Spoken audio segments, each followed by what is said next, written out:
the places that I enjoy are, environmentally conscious, centric, um, and good air quality. And I think it means more to me that what community is there? Where do I feel most comfortable with this particular community of people? And I just think it comes down to the community piece, right? It's like, where do you feel Yeah. home? Where do you feel the most connected? And I think that has always been what living off the land has meant, is like having Hmm. connections with people. And I think that's a big thing of like what's missing nowadays. Like we're so connected through social media and like the internet that like people don't have the same type of relationship like that.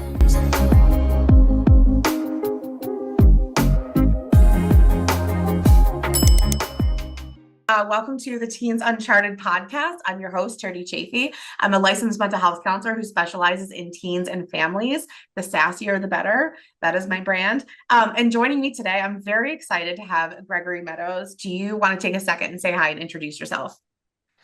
Hello, everyone. I'm Gregory Meadows. I am the owner of Walking Meadows Life Coaching.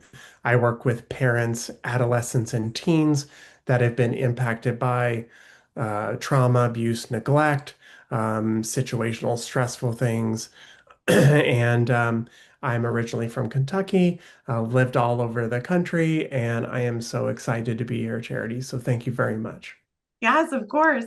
Um, I just love, and I know we talked a little bit about it, like the traveling piece, and I think that it's a really cool. And so, like, Mhm. talked a lot about like your traveling space and around like kind of how you built this like business for yourself. And I think it's really incredible because you had said you're like, I didn't know this could ever be a thing, right? Yeah. And I think that one thing I love and appreciate about like different brains in this type of work is that we think about a lot of things constructively. So I love the fact that you're like traveling, you're doing all this, you're living all around, because I do feel like it just enriches like work, right? And your understanding of like cultural and connection. Yeah, absolutely. And for me, I think many of us, including myself, we have a box that we think in, right? And this is where I make money. I have to be sitting at a desk.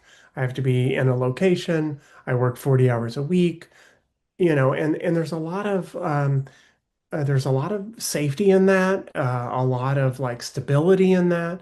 And for me, it's taken me a while to confess that I have some gypsy genes, some nomadic genes, right? Yeah. And so there's a part of me that really enjoys the travel, being in different communities. And so I've traveled to 7 or 8 different friend communities that I have been in, and you know, it really took me kind of, I would say, I ran and jump off a cliff, and I tend to do that. So I'm sort of a reluctant, kind of stubborn person to think outside the box, and I just ran and jumped off the cliff, and I was like, oh.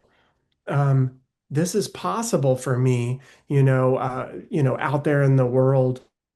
You see all these people that are traveling, bringing in income and things like that from a nomadic space. And so for me, I had to kind of just trust and jump and take a leap of faith. And things have serendipitously started to kind of come to me, different contracts, different opportunities to teach parenting classes and, one-on-one clients and families virtually. And so I'm really grateful that I get to do this, not only for my personal well-being, Yeah. but in a professional way too. Yeah. Um, I love that. Um, I think it's like I think about the idea of like taking that risk, right? And I think about how that is what we ask clients all the time to do, Yeah. right? It's to like take the risk, is to like listen to the things that are guiding us. And you had just said like it's not always an easy thing. Mhm. Yeah, exactly. And parents oftentimes, many in our contemporary society, we're very well resourced. I mean, you can go to the internet and ask any sort of question. You can get 1,000 YouTube videos, all those sorts of things. And sometimes going from theory to practice can be a leap of faith, right? Especially like I was speaking with a parent yesterday, and I was like, well, have you thought about this? Have you thought about this? Have you tried this? And she's like, I've tried that. I've tried that. I've tried that. I've tried that. And so, you know, there is a leap of faith in sort of um, trying something more consistently, right? Like, oh, I tried this for 2 days and it didn't work, or helping them see things in a new way, or understand that they may have tried this 6 months ago, but your child is different than 6 months ago, right? So what didn't work back then may work now. And having the support, whether that's family, friends, therapist, coach, those sorts of things, while things are still bumpy, is important to the healing process and to the stabilization process. Can we talk about the consistency for a second? Because Sure.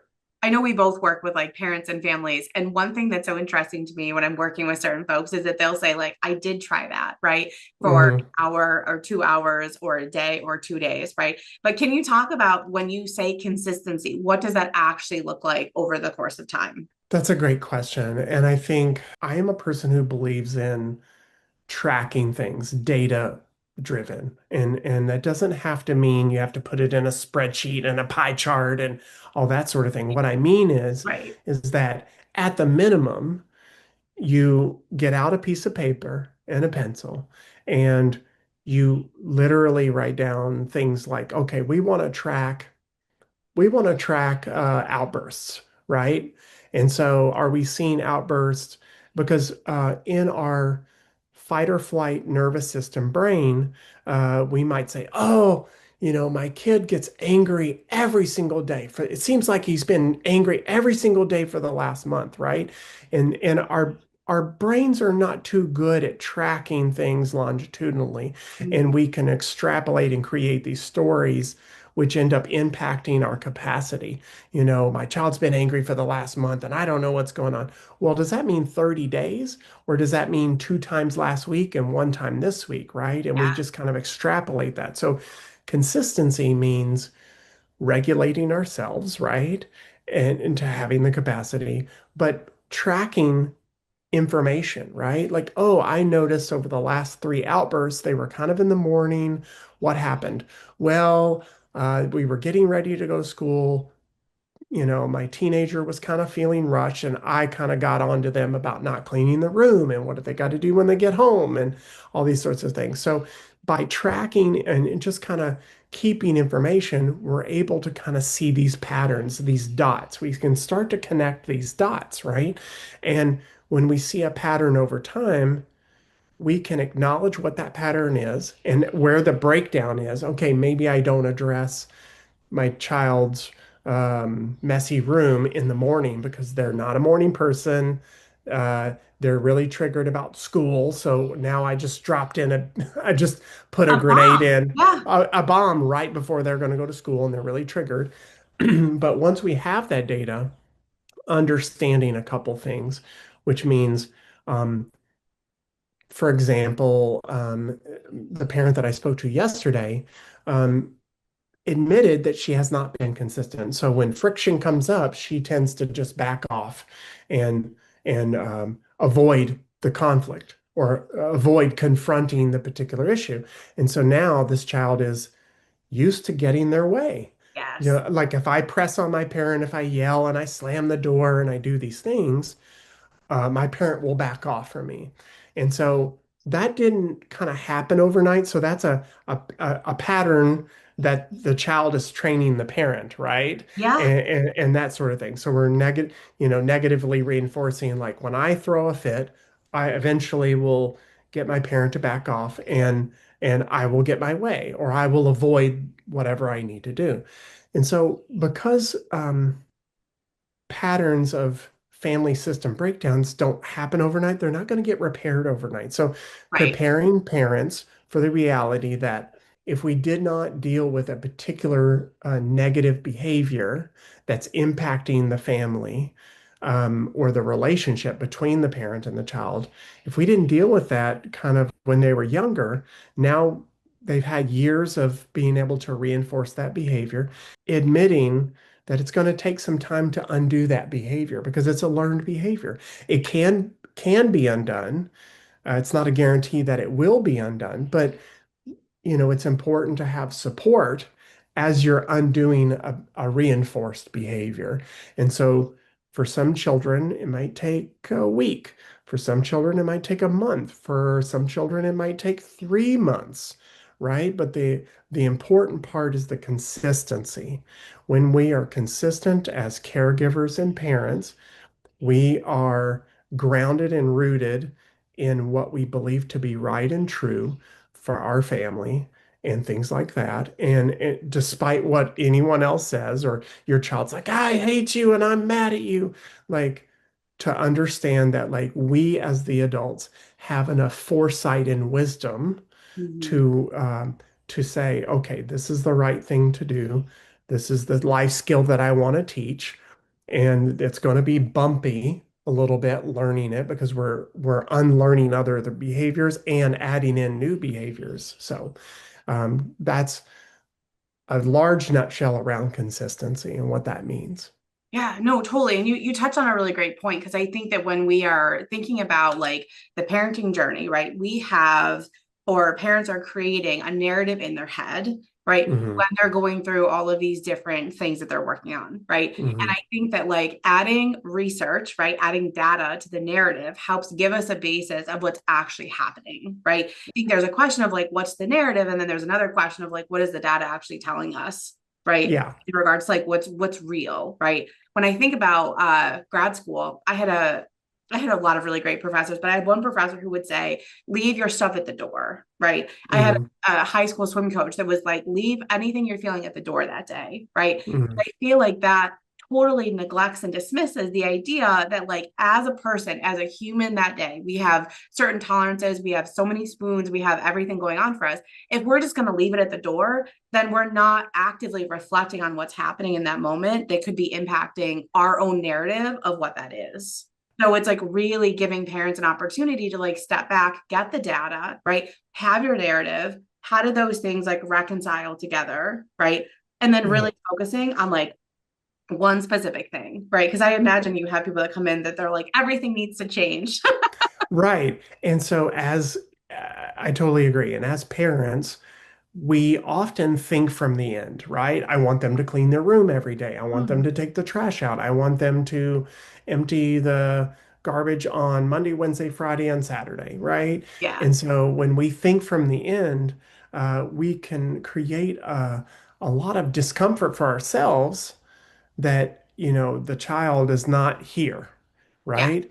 And so stepping back and saying, okay, I want my kid to clean their room every day. So maybe I'm going to start out with 1 day a week.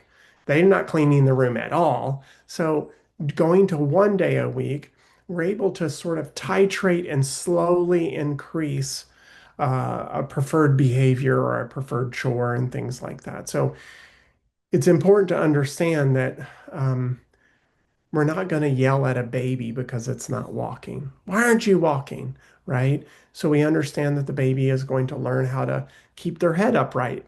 And then they're going to have to stand and be able to stand and, feel themselves, balancing, right? And then they're going to take a step and then they're going to take another step, right? So we, we oftentimes, as caregivers, can get out of that mindset that everything is a journey and there's steps to the journey. And so we have to, just as adults, we oftentimes can give ourselves grace because, oh, we're learning a new skill or a new hobby, or, you're not going to become a master painter or ceramic person overnight. We sometimes forget that about children, right? Because they look like an adult, they Mm-hmm. talk like an adult. They use the words of adults. Maybe they're really responsible in a lot of different areas as a teen, Yep. but there's this one particular area, and you're just like, why are you getting it? You literally understand the words, but we forget that their brains are still developing. Their social groups are all forming and contracting and expanding.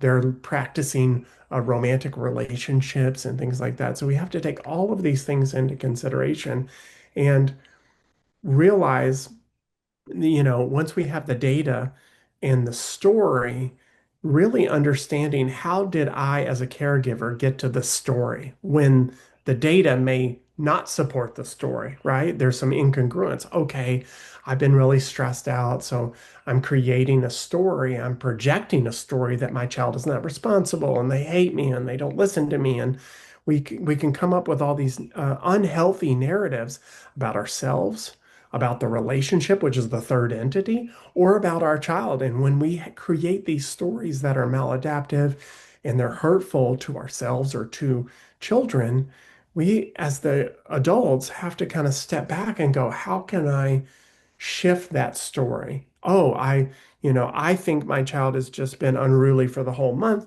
but the data says, oh, we've had six incidences, so to speak. Hey, they only lasted about 15 to 30 minutes. Okay, but I have this feeling inside of me that they're always, being difficult about everything. Yeah, well, and that's I think pointing out like the fact that we all as humans fall into kind of like the cognitive dissonance, the black and white thinking, right? Like all of these like thinking mistakes, right? And I think that when you're doing work with teens and families, you almost have to like support the parents in understanding that in the same way that you would do that with like an individual client. Sometimes like being able to teach an entire family system, hey, this is what black and white thinking is, right? This is what the all or nothing is. This is what cognitive dissonance is, helps Mm. them see that in the family system and understand it and call it in a much more like educated, supported, like we're trying to like learn and do differently. Yeah, I agree. And I think many parents can get locked into rules, Yup. behaviors, preferred traditions, values, right? In this house, we do not cuss, we do not yell, we do not. And so, as caregivers, we can all get locked into those preferences, right? Or rules, let's say. And when we do that, and we don't make room for a teen's humanity, they're still developing. When we don't offer them grace, we can really we can set things up to really damage the relationship. And ultimately, beyond all of the rule breaking and the problems and maybe sneaking out and experimenting with this and, other unhealthy behaviors at the time, when we sacrifice the relationship for rules, it sets up um, it sets the child up for failure. And ultimately, what I always try to come back to is like, what's more important, the relationship or the rules, right? And it's a very hard thing to confront in ourselves as a caregiver when we get into a power struggle and you're going to listen to me and things like that. So, and that means that as caregivers, we have to resource ourselves, right? We have to recognize when our bandwidth is completely tapped out and we need to step back and we need to like go on a walk. We need to go get some coffee. We need to go on a drive. We need to close the bathroom door for 5 minutes. I give parents permission to take a break. It's the number one tool that I think all families can benefit from when there's a value of like, okay, when any of the family members are stressed out, we have a rule, not a rule, but we have a way to pause, right? So I need a break. So I'm going to go take a break for 30 minutes. I'm going to set a timer. And at the end of that 30 minutes, if I need more time, I'm going to come back to you and say, hey, I'm still really triggered about what happened. I'm going to take another 30 minutes, right? And giving a teenager, if it's appropriate, that permission, right? Like, I'm really triggered. I just don't want to talk about this right now. I'm really mad. Giving a child permission to say, hey, I'm going to take a break. And the parent can set the timer, the teenager can set the timer, and uh, and then come back. And sometimes uh, setting that pause or taking a break says, I can't confront the issue now, but in 30 minutes when I feel more regulated and my brain is online and everything and I'm not in fight or flight, we can talk about it. Or, when your child is not in fight or flight mode, you can address it, right? But when they're in fight or flight and they're angry and stuff, that's not the time to ask for their logical reasoning side of their brain to, Oh my you know, God, absolutely. Well, and I think you're touching on the idea too. I think about family sometimes in terms of like group work, right? And we've all had Mhm, those projects in, middle school, high school that were terrible, right? The people who didn't want to participate, the people who were like, you're on your own, the people who tried to like, spearhead everything and wouldn't let you have a voice, right? And mhm. I think if we think about it in terms of like, how do we allow and welcome a new developing tween teen into the family in a way where we're also helping incorporate their preferences, their voice, their feelings, the way that they think things should be, right? And not that that always has to be like, not that they're always going to get their way. Who wants to be part of a group where no one is going to acknowledge or like welcome their opinion or perspective? Yeah, exactly. To echo what you're saying is like, how do we make room? How do we steward a child's experience, right? Because they're out in the world and their brain is interpreting information. And so we ourselves as caregivers might have a religious preference. This child, in our family may be leaning in a different spiritual preference, right? And so what's most important, right? And so allowing them the opportunity to critically think, to ask questions, to have, I like vanilla ice cream, they like strawberry ice cream, and really sort of discerning out um, where where can we step back, allow a tween teen to have their own preferences and learning from the world and things like that, and how can we steward the information that they're receiving, which is critical, stewarding the information that a child receives.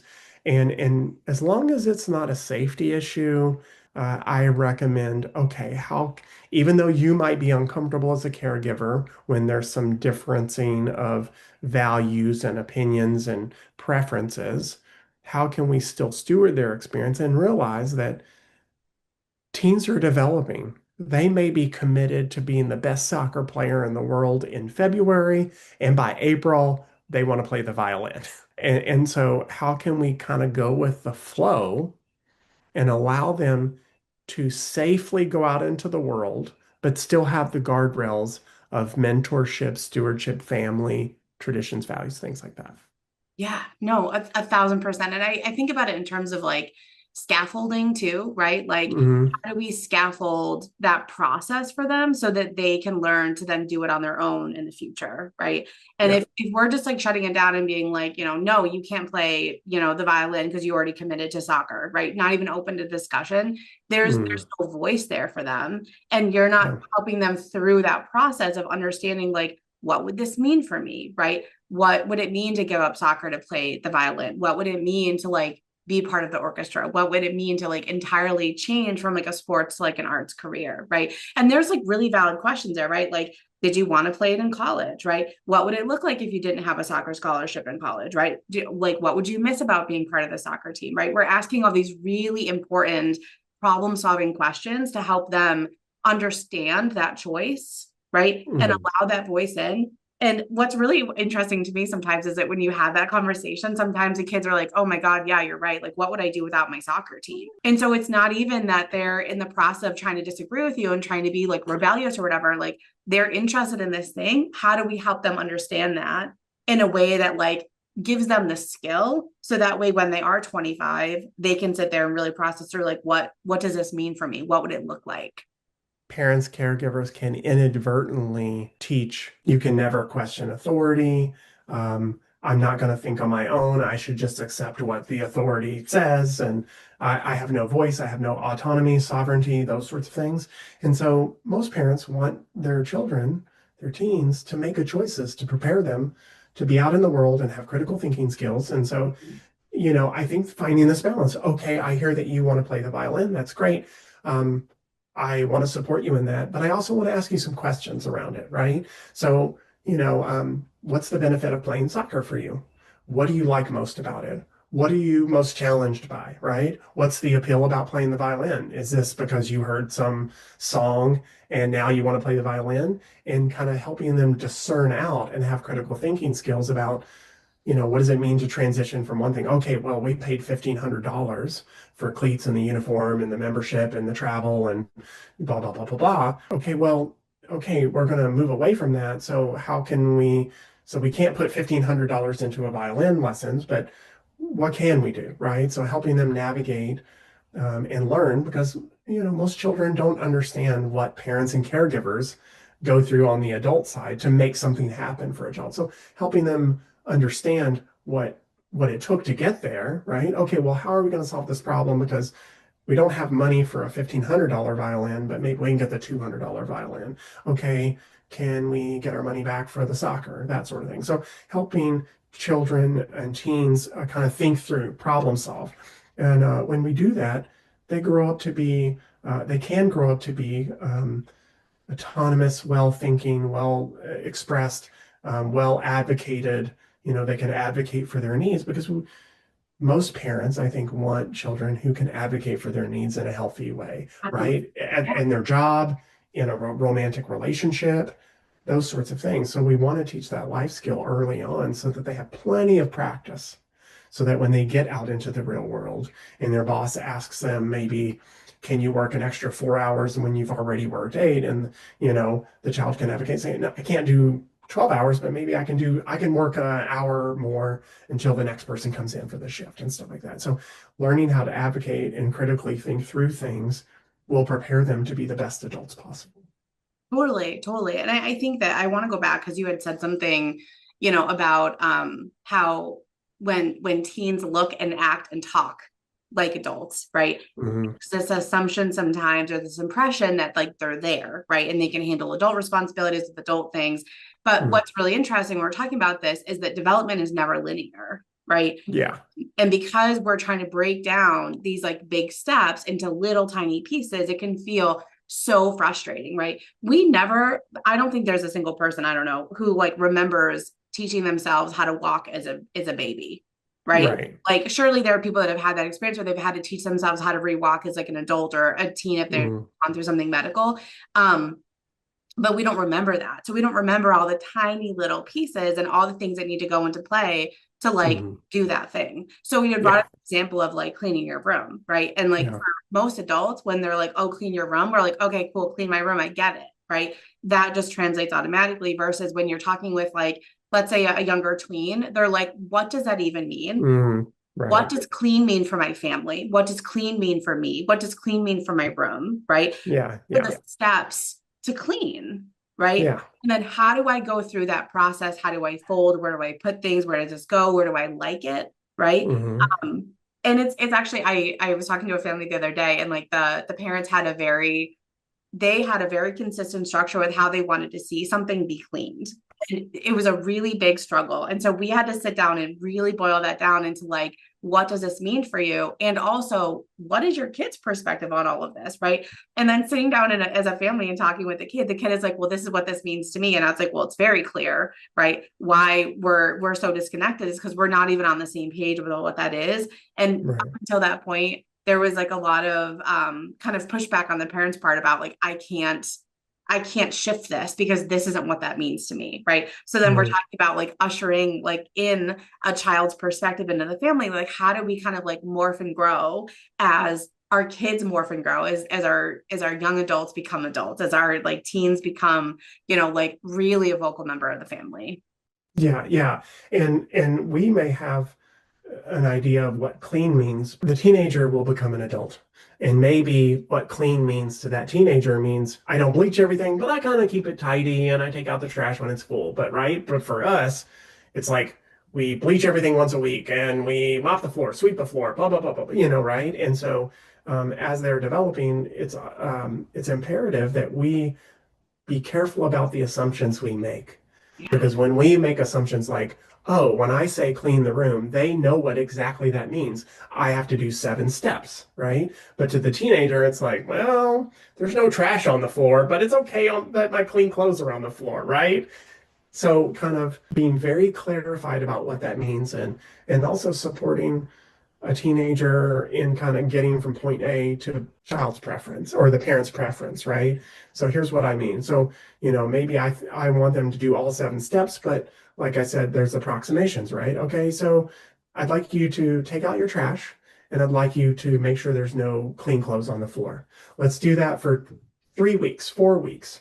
Celebrate that, positively reinforce it. Okay, thank you for doing those 2 things every day. I'd like you to make sure there's the floor is swept or something like that. Or I'd like you to put away all your toys, or I'd like you to put away your video game system or something like that, right? So just gradually kind of increasing it because, you know, um, if we bombard them with all seven things at once, we can create a lot of friction and pain and suffering for ourselves as adults. And we create a lot of suffering for children because they don't get it or they're not used to cleaning. And now we're going to go from not cleaning anything in our room to, to like all of these steps, right? So giving them the grace to like gradually learn how to do it. And that's why I always, when I'm talking with parents and, at when the child is like 12, 13, like, okay, we know that as adults that time really does pass pretty quickly, right? And so being intentional, starting as early as possible, um, teaching, giving them a long runway to learn these skills, to make mistakes, to have hardships and heartache and frustration, starting as early as possible, as developmentally appropriate as possible, right? So we have super responsible 10-year-olds and we have super irresponsible 17-year-olds, right? So Yeah. taking into consideration who that child is, developmental capacity, maturity, responsibility, all those sorts of things. And then you have, if you have siblings, right? Like you have to take all those. So you can't necessarily treat the 17-year-old like the 15-year-old. Customizing and really nuanced about each child has their own unique relationship with the parent and stuff like that. So, And that's what I was kind of thinking about as you were talking, because I feel like, when you were talked about the example with like the room cleaning of like, hey, like I want you to do this. I think that there are a lot of kids who have good relationships who are like, okay, fine, I don't mind. But what do you say when the kid is like, I don't give a shit about what you want, right? Like, where do you start, right? When you're focusing on an issue with like your room is filthy and you mhm. need to do these things, and oh my gosh, you also hate me. Well, first off, I want to acknowledge the discomfort of that space, right? When a parent is like, I have pleaded, I have begged, I have cried, I have been angry, I have tried all these different approaches, right? And nothing's working, right? So just acknowledging that, right? Like, here's where we're at, right? That's important to empathize with and Mm-hmm. to acknowledge, like, parents feel defeated, they feel Yeah. unappreciated, they feel disrespected, to acknowledge all of those things, right? And we can't fire ourselves from the job, right? Right. Right? I have, I am, I'm terminating my parenthood. Pack your things and get out. We can't do that, right? So we're committed. And that means maybe I need weekly support. Maybe I need to take a class. Maybe I need to go to a support group. Maybe I need whatever, right? So resourcing ourselves, right? And I, we talk a lot about timing, right? Like, when is the best time to approach your teenager? Sometimes it's at night when they're kind of calm, they're kind of getting ready for bed. Maybe it's on the weekend, right? They're not in school.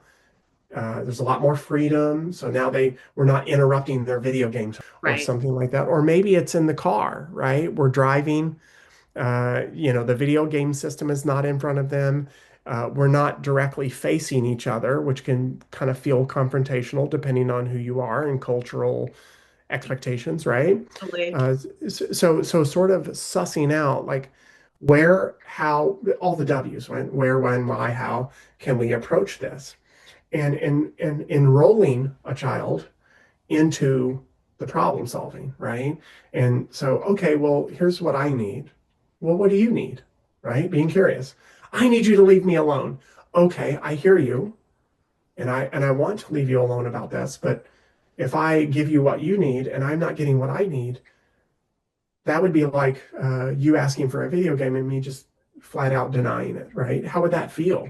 How would that feel if you asked me for a special video game and I just shut you down and said no? Would you want to throw a fit? Yeah, how would that feel for you? I'd feel angry. I'd feel sad. I'd feel frustrated. Okay, well, that's how I feel, right? So that's how I feel as a parent when I'm asking for what I need and I can't get that, right? And so in my parenting class, we kind of talk about finding that balance of meeting your own needs with meeting your child's needs, right?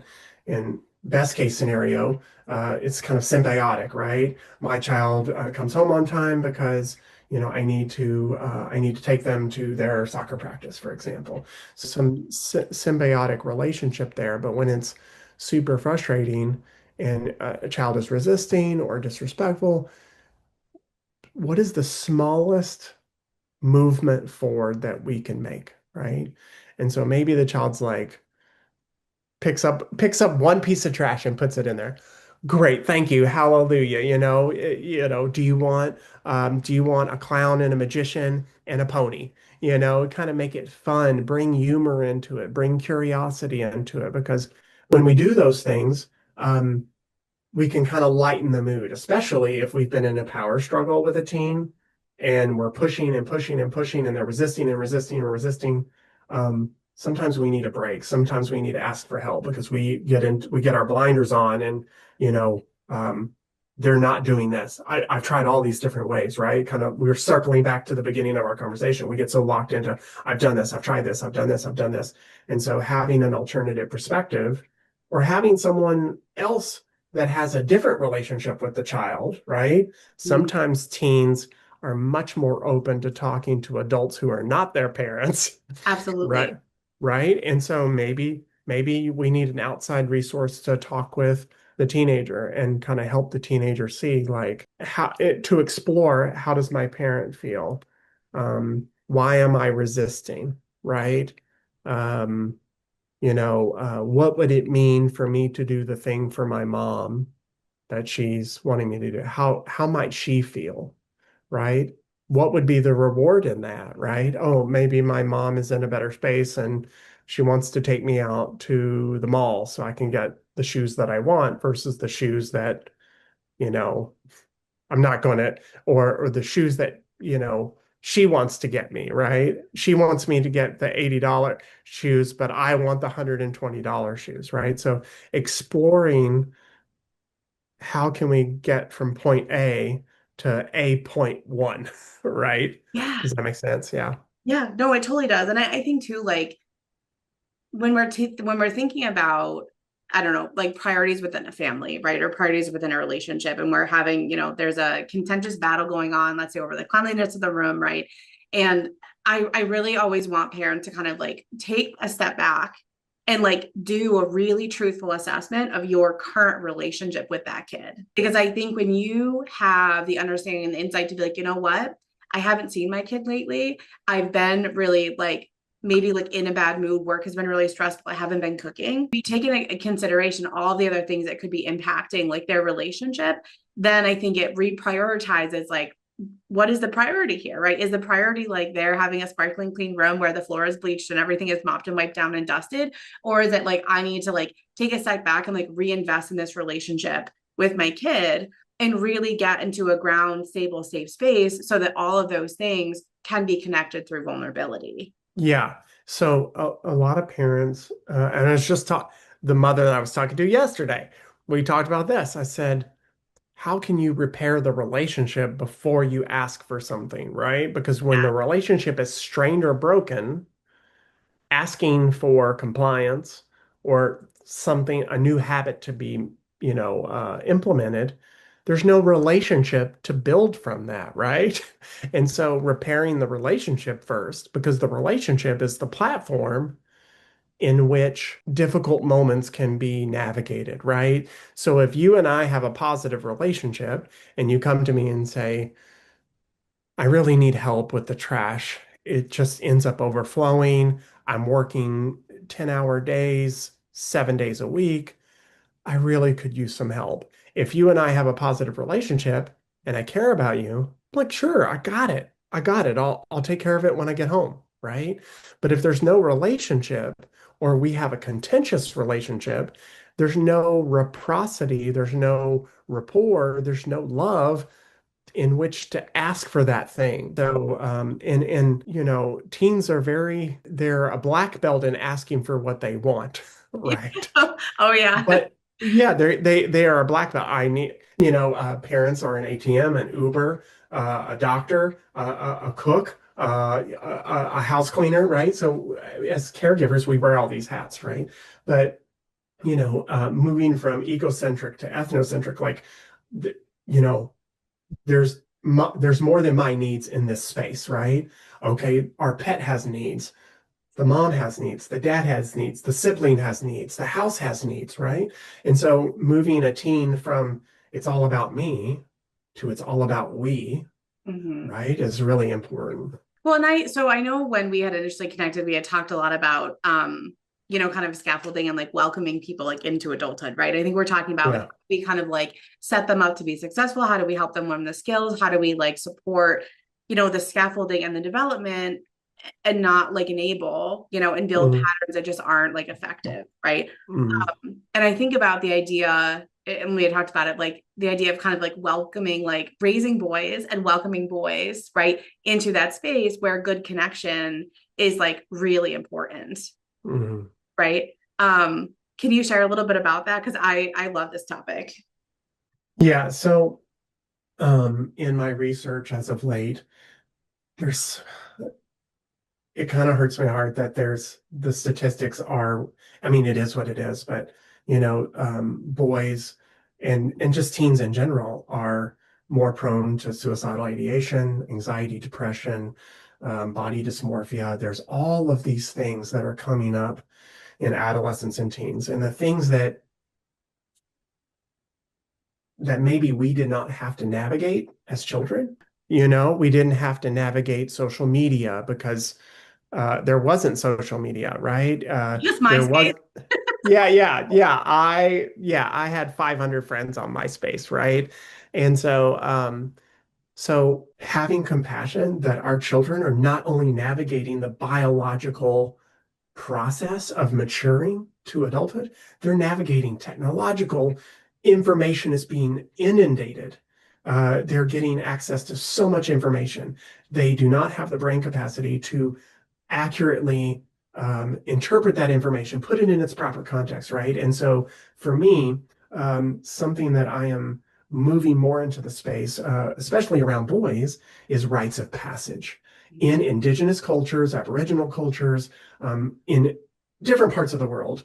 Um, Adults in indigenous cultures understood that the maturing process, the maturation process really needed kind of a delineation, a ritual in which you were a boy and you got the freedoms of a boy. You got the lack of responsibility, the ability to kind of make excuses, the ability to play and have freedom and all of these sorts of things in the tribe, right?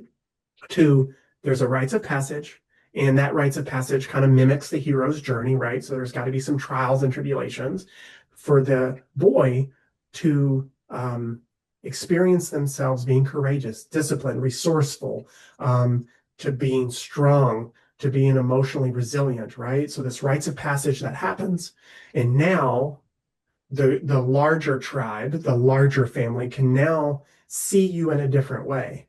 And the boy can now become a man, Mhm. right? And there's a grieving process, right? And our society, our Western culture, society at large, we have lost those rites of passage. And so now, and there's tons of studies that our brains don't stop developing to about 25. And so now boyhood, adolescence is creeping into the 20s, right? So 50 years ago, when you turned 18, you could be drafted. You were expected to go out, or you were expected to take on the job that your father had, right? And if we look backwards, sons usually followed in the footsteps of their fathers, right? And so now with travel, nuclear families, these sorts of things, like you have a lot more autonomy in what you want to choose. Maybe your dad was a doctor, but I want to be a poet, whatever, Yeah. right? And so when we don't have rites of passage, now we have adolescence and all of the pros and cons that come with adolescence extending into the 20s, right? So now I can live in my mom's basement. I really don't have to get a job. I don't really have to get a driver's license because I really don't care about going anywhere.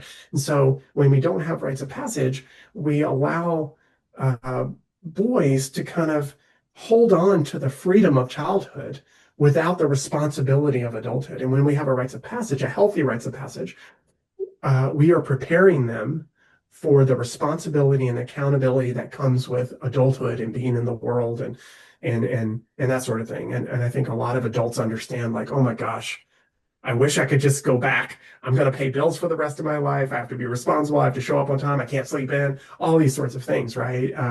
There's a grieving process, right? And so when we help children, boys specifically, when we help them grieve, letting go of all the benefits of childhood, but learning how to take all, there's a bunch of benefits of adulthood, right? We can stay up late. We can choose not to go to our job. We can get in our car and drive to a different city, right? So there's all these freedoms of adulthood, but um, children are not able to accurately see that. And so when we have a rite of passage, we can support them in going from boyhood to manhood and to know that they are developing the skills. Like as a father, I know my son is developing the skills of resiliency, critical thinking, reliability, dependability, discipline, all of these sorts of skills, so that when he leaves the nest, I have prepared him, I have challenged him, I have given him guardrails to fail, to make mistakes, to skin his knees, so to speak. And when we do that, we are preparing them to be strong, healthy, emotionally resilient men. Yeah, I mean, it feels like we've done, maybe subconsciously, such a disservice, right, to like our young boys, our young men in that transitioning to this and having really clear expectations of what it is to be like an adult male, right? What it Mm-hmm. is to be a man, right? And I'm sure you hear the stories of the people who are like, oh, my son is 25 living in the basement, I do his laundry, I cook for him, I do all these things, right? So I'm kind of curious, like where does that process start, and how, I guess, as a society, I know there's a lot of enabling, but like, is that on the parent piece? Is that on a societal piece? Is that like, we're just not teaching them the skills-based pieces? It's so multifaceted. It really is so multifaceted. I think it really can start in the family unit, right? So if I am a father and I know one other father, I lead by example, right? And so I might have a 15-year-old, right? Or I might have a 10-year-old, right? And so I'm taking my 10-year-old out and I'm teaching him about homesteading, how to take care of the chickens, how to take care of the goats. And I am slowly and gradually increasing the responsibility, right? And I'm increasing the life skills, right? In my day, my father taught me how to change a tire. I literally, even though I didn't have a flat tire, I still had to do it. I had to get the jack out and all that, right? And so now we don't have to do it because everybody just calls someone else to do it, right? So what are the skills that I want for my child to have, right? And so there may be some small variances, but there's universal principles, right? I want my son to be strong. I want him to have courage. I want him to be emotionally intelligent, right? So, in our contemporary space, there is some flexibility about what it means to be a man, right? So, some families are like, you need to be stoic, you never need to show emotions, all of those sorts of things. And then there are some families that are like, I want you to talk about your emotions. I want you to be able to process anger in a healthy way instead of repressing it and that sort of thing, right? So having what for me, because I'm a data-driven person, I would have a father literally write out all the end results, right? I want my child to be resilient, strong. I want him to be disciplined. And okay, so how can I teach a child to be disciplined, right? Okay, I'm going to have them get up with me in the morning at 6 o'clock, and we're going to go feed the chickens before we go to school. Right? Before I take you to school, I need you to help me with the chickens, right? So I'm going to model the behavior while my child just walks alongside me, sees what I do. Okay, they're being receptive. Okay, I want you to do this. I'm going to watch you do it. Here's how I did it. I want you to do it. So, okay, you did a great job. Okay. And so I think that when, because we can have the most impact in a small tribe or community, right? So if I'm a father and another father sees what I'm doing for my son, and I'm being intentional so that I'm starting as early as 10 or 8 or whatever it's appropriate, right? So I am gradually increasing the life skills. I'm giving more runway for my child to gradually feel the discomfort of doing something new and it not being perfect. To, okay, I had you just, help me with the chickens. And so now I'm going to have you help me with the chickens and the goats, for example, right? And so when another father sees that, that father goes, oh, I'm going to do that for my son.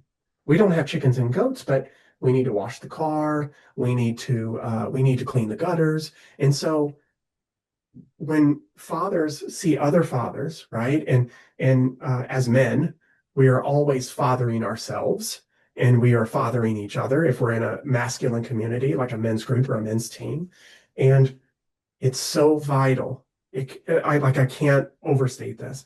It's so vital in our current society that we help boys become healthy men because if we don't, they will be raised by their peers who may not be in healthy families. They will be raised by the internet, by social media, by the red pill community, right? And they will start developing their own ideals about what that means. And so I truly believe that it starts in the family. So each family we work with, okay, where do you want your child to end up? You want them to have a healthy relationship. You want them to be a responsible person. You want them to be a good civic citizen. You want them to learn how to vote and look at the issues and be a balanced and fair researcher around politics and those sorts of things. Or you might want them to have your values, right?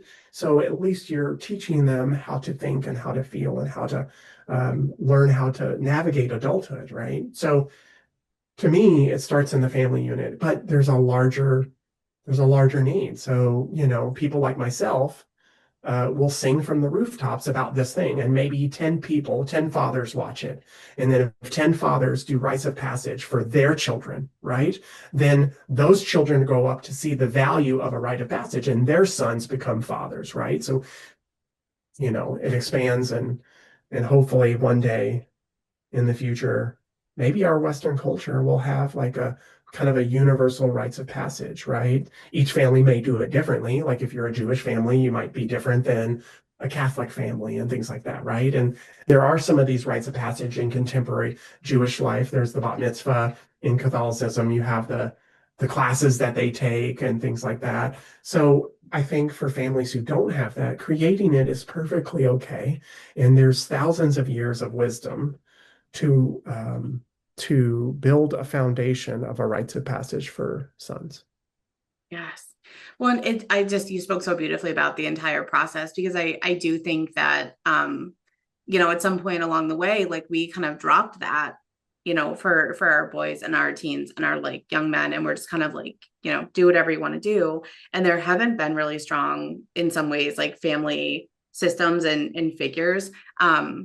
And I think you can learn from a lot of different people that are a part of it. But I think so much of it too goes back to like the community piece we were saying, right? Of like, if a father witnesses this and it's really successful and another father will do it, right? I feel like it's the same thing with like mothers, right? It's the same thing with like aunts and uncles, right? It's like we're lacking such a strong like family, community, social tie at this point that you're right. Mm, If we don't have people that are around surrounding these kids with like love and support and encouragement and opportunities for growth and risk and change, then we're headed towards this like red pill space where like that's comforting for them, that's containing for them, that's like like their narrative. And I think we've lost a lot of people to that. And like I would love yeah. to see in the future like us having more of a strong ideal around like this is what it really means to be an adult. You don't just get all the benefits of an adult, you also have the responsibilities and the accountability and like those other pieces that go with it. Yeah, yeah. And so if we look at it from a historical cultural perspective, right, when we were an agricultural society, you did have to be multi-generational families in the same home, and everybody contributed to the whole, right? Like Yeah. everybody worked the farm, everybody did the business, those sorts of things. But as uh, modern times developed, right? Families made enough income that they didn't have to be multi-generational. And then there was this support of this kind of idea that the true measure of success is the nuclear family, which is just the family. And now, cars, airplanes, all this sort of stuff. 100 years ago, you would get, or maybe 150 years ago, you would get as far as the horse could take you or the carriage could take you, right? So you lived pretty close still. You might live 5 miles or 10 miles from your home family, but everybody kind of lived relative geographically close, right? And so with modern technology, travel, those sorts of things, income increasing, those sorts of things, now families did not have to band together. Okay, now I can go live off in the city and my dad still lives on the farm and does the thing. And so it had its unintended consequences, right? And so now we've seen now the nuclear family is kind of isolated, right? And so now we don't have the advantage of having our parents, who are grandparents to the children, to bring their wisdom. So while I'm the parent and I'm going out and working, and this is very indicative of tribal cultures, right? So the elderly used to raise the children, while the strong and able-bodied teen 20s were out there in the field or getting food or hunting or whatever, right?